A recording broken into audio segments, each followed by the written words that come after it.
Hello, my name is Mark and welcome to I'm Organic Gardening.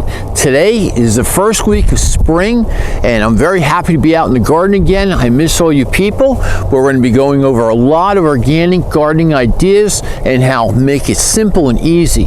Today we're going to start in rejuvenating our soil.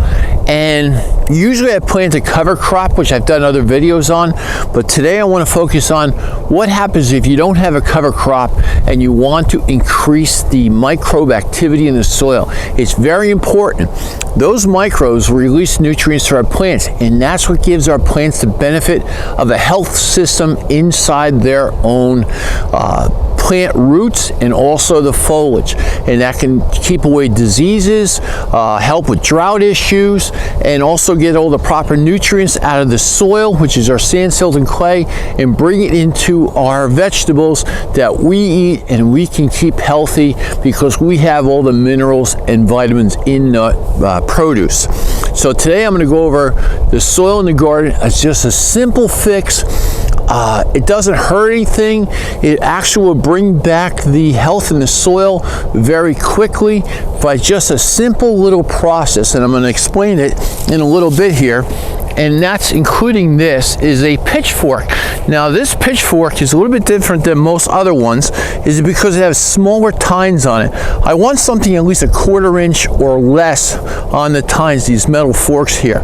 And we're going to be inserting that in the soil, and I want to show you how to do it correctly so you do not disturb the microorganisms in the soil or hurt them.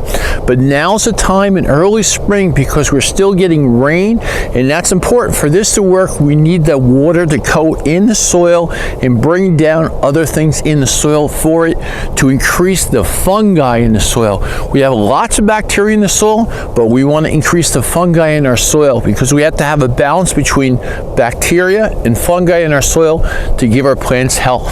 So let's show you how to do it. I've been doing it on these tomato plants that I have on my trellis.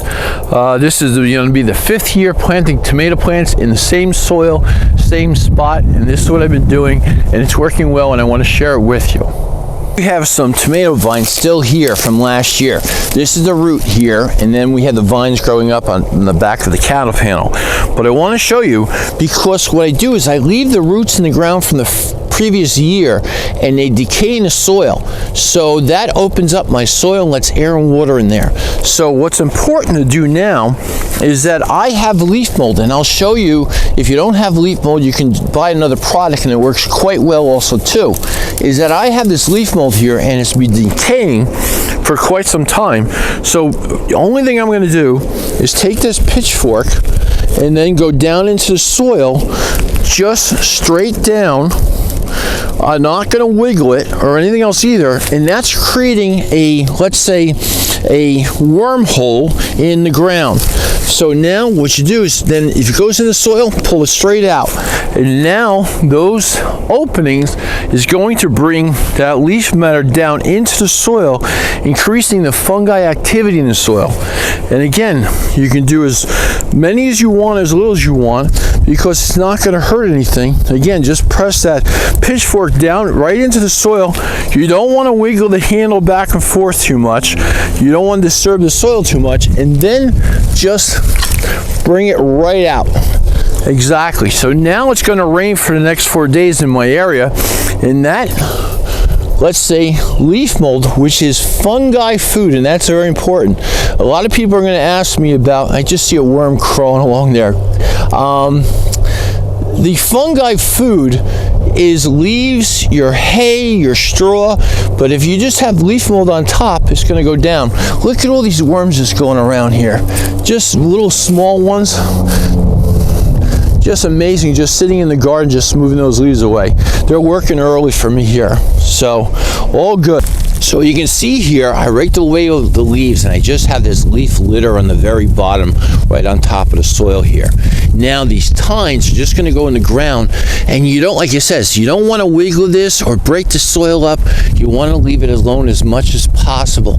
But what's nice here is that you're creating all these holes in the ground with the tines, and it's just mimicking wormholes. Now, a lot of people are concerned about no-till and no-till situations.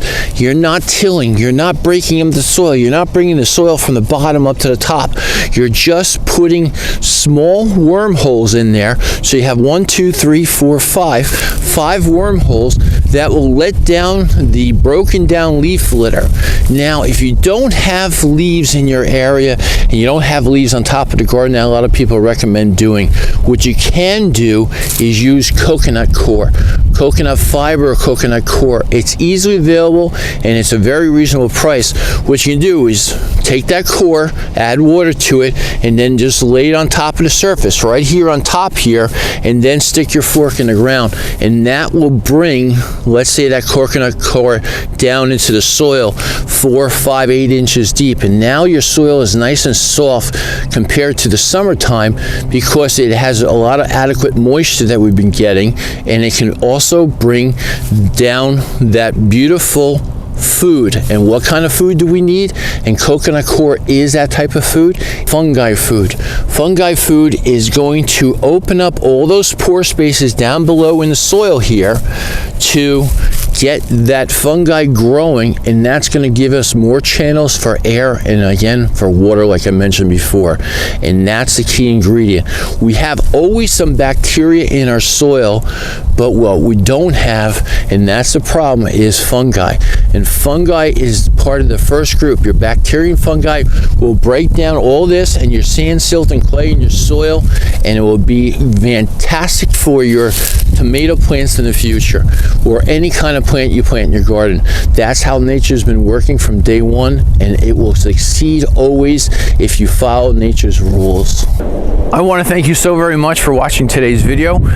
It was very short, but it direct to the point, and I want to share this with you so you can do something in your garden now early before you start planting. And our planting season for me, this is about almost the end of March, but we're getting close. I don't usually plant things outside until the end of May, so I got another, like, say 2 months to go. But in the meantime, I can start doing this spring prep and getting those wormholes established, or artificial wormholes, and letting more of fungi food going down in the soil. So if you have any questions, leave them in the comments below, because I'm always here to help you. Organic gardening is not expensive. We're not buying anything special. We're just using what we have, and also good things in the future. And also too, it's on the borderline, but if you have used coffee grounds, you can do the same thing too. You can sprinkle them on the surface, poke some holes in the ground, and those coffee grounds will go down deeper into your soil and also help with fungi. You just want to stay away from things that are, like, let's say bacteria food, like grass clippings, those kinds of things. So we want to stay away. We want good old-fashioned fungi food to go back in our soil, because it needs it more than anything else. Glad you're here with me. Have a great year, and this is going to be a fantastic gardening year for everybody. We're getting more water than we can imagine here in the United States, so we're very happy to have that, and the reservoirs are filling back up again. I'll see you again shortly. Thanks. Enjoy your day, and subscribe and give it a thumbs up.